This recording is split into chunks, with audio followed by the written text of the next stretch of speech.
Tighten up the password. All right? Tighten up the password. You know how to start out. We're running it again. Got it controlled, right?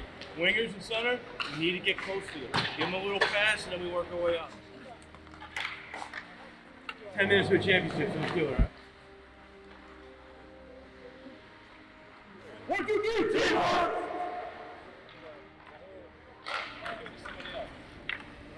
I started playing hockey watching my uncle. I must have been 5 years old. Probably the worst thing you want to do is a game of hockey, right? My grandfather was a big Ranger fan. He had it on every time they played. So hockey was always in the house. So my whole life I've been playing, so I guess probably organized hockey since I was probably the age of 7 years old. I'm the captain of the B-level team of the Capital Beltway Warriors.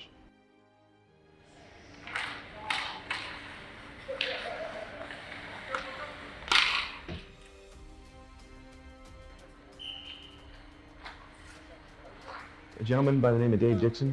He's a good guy. He originally had the vision of gathering disabled veterans and active duty members for that matter, but writ large, the military. We try to bring together disabled warriors, veterans, and active duty folks to play the game. That was his vision, and that's the vision today. And we've been pretty successful because now we're at the point where we're a self-sustaining nonprofit organization. The USA Hockey Disabled Warrior Program is what we fall under. The USA Hockey Disabled Program has grown exponentially since 2018. I want to say there's probably at least 14 other teams that grew out of what the original maybe 8 were.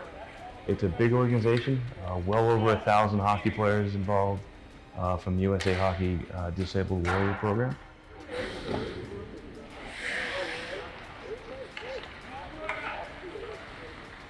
And I think what's different from most other hockey clubs and organizations that we have is that we don't turn away any player.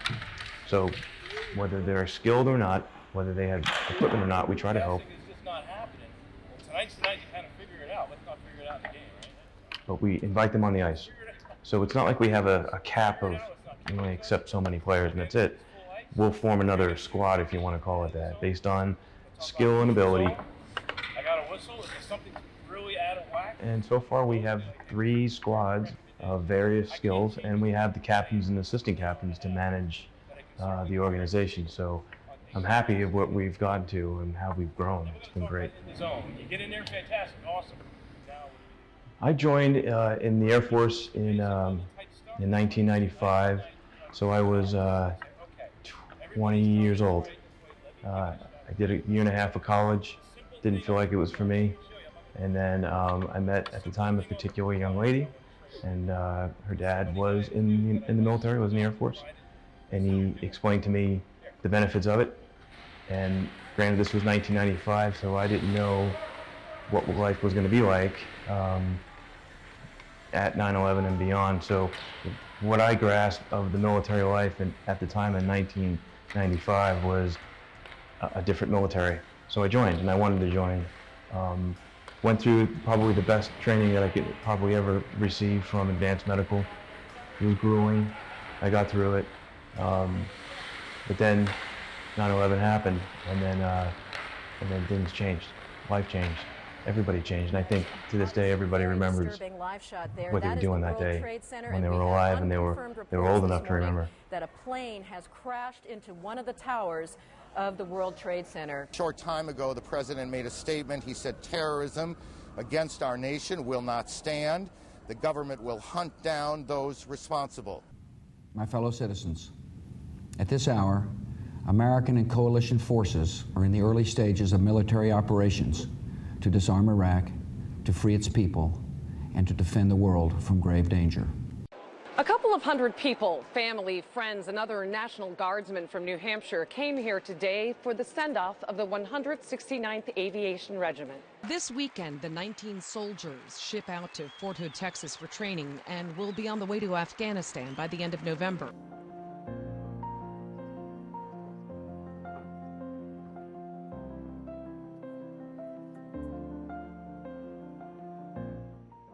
So I served in the United States Air Force for a little over 10 years, and I was assigned under the Air Force Special Operations Command.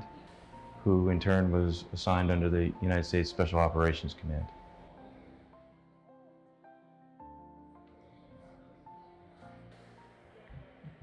My deployments were about 90 to 120 days. They weren't unlike some of the other folks that went for a year, year and a half, 2 years.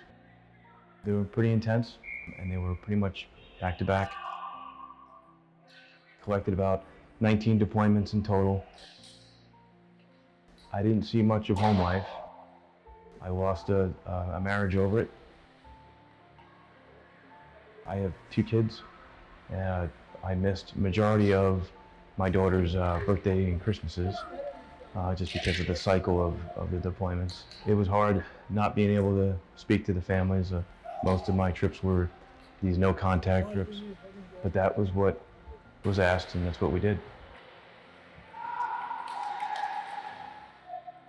My prior military experience has definitely helped me to mentor and to counsel players. We're all not angels. We got men and women on this team, that is this organization, that they have emotional issues. They have anger issues. They have PTSD. I got it too. We do. We're playing one of the most competitive, violent sports that are out there, and I have had to counsel. And we understand what they're going through. There's always another side of the story with half this team, that something's going on in their heads. Something's going on in their personal life as to what would probably contribute to why the person did what they did.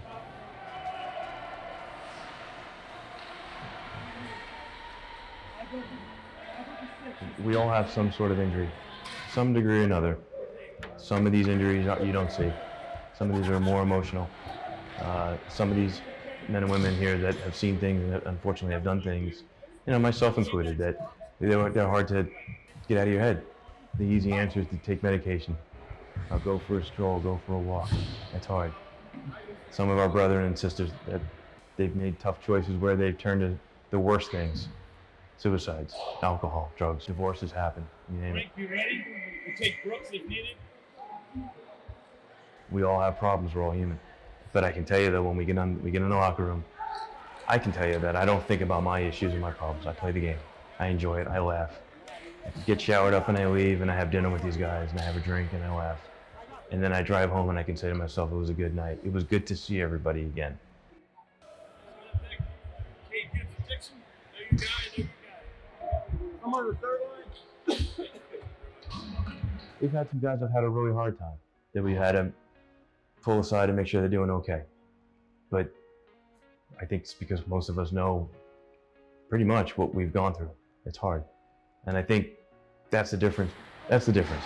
It is. When I played for all these teams growing up, my whole life, you go to the rink, you get dressed, you play a game, you get high fives, and then you leave.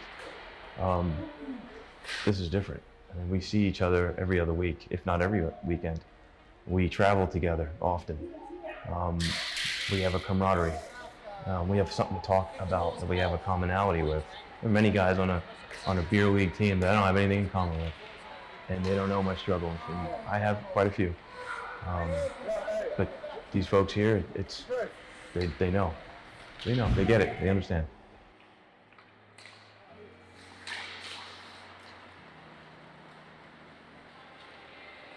Whether you serve for 2 years, 20 years, 30 years, you serve, you do your responsibility, you do your job, and then you walk away from it, hopefully. You walk away from it. And then sometimes you forget. Sometimes you forget certain things that you did. You adapt to the new life that you live. And I have done that. I've tried to do that on quite a few of the things that I had in my life going on.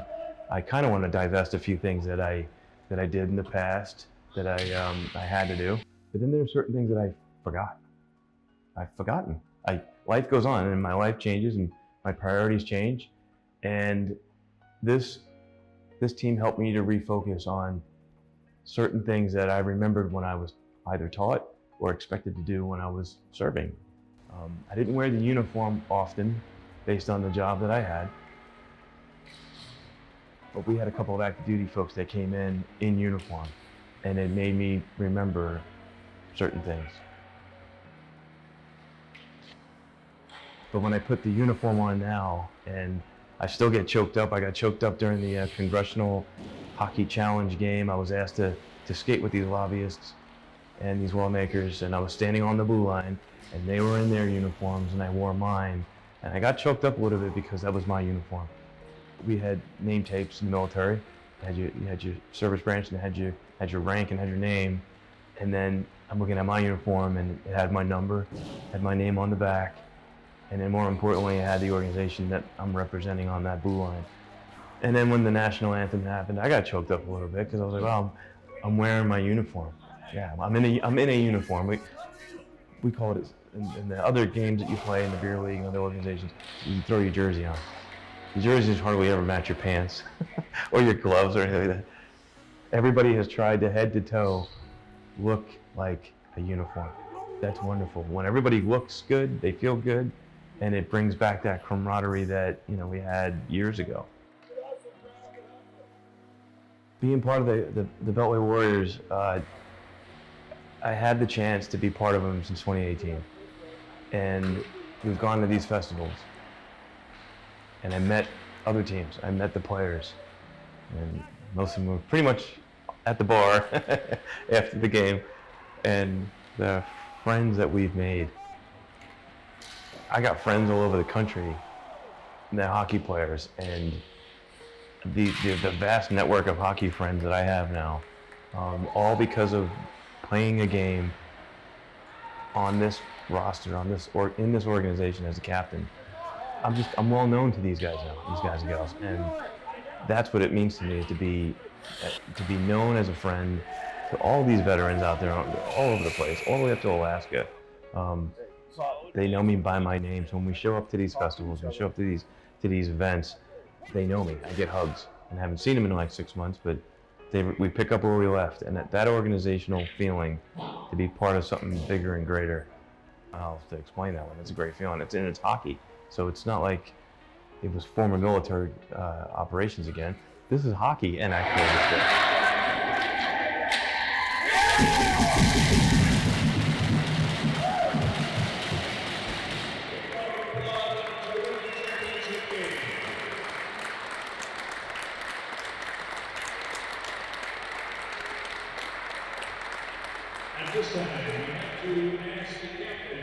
That's what this organization did for me.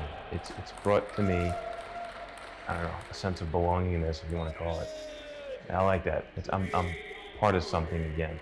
All I did when I got out in 2007 was play hockey and just join teams. My wife calls me Skittles because there's so many jerseys underneath by the wash machine of all these teams I played on. Congratulations,